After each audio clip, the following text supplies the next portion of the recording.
Ay,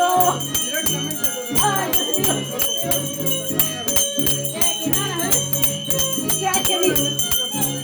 Gracias por mis hijos que estuvo aquí ayer. Ese que quiero mi gusto. Con mi míralo. Así como me cree mucho. Así. Ay,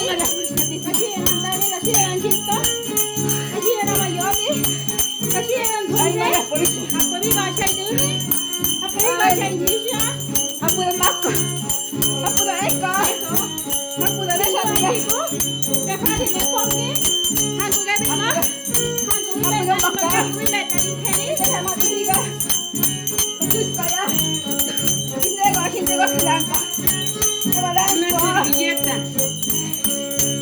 Ay, María.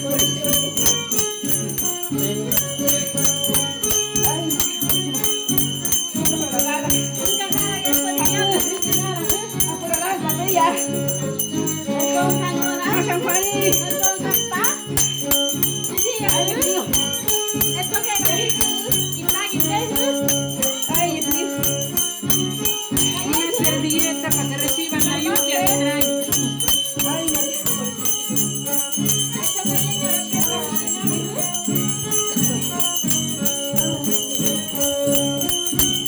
Recíbelo.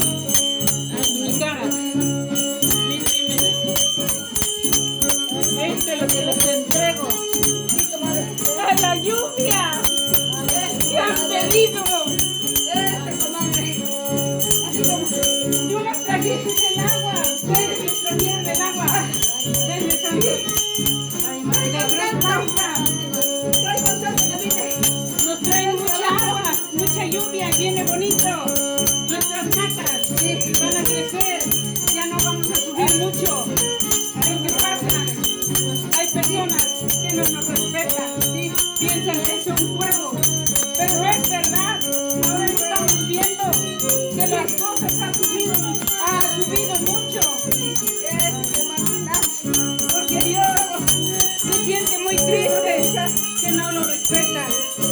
Pero nuestros hermanos que vinieron de Cruz Blanca nos trajeron el agua porque nos ven que están sufriendo mucho.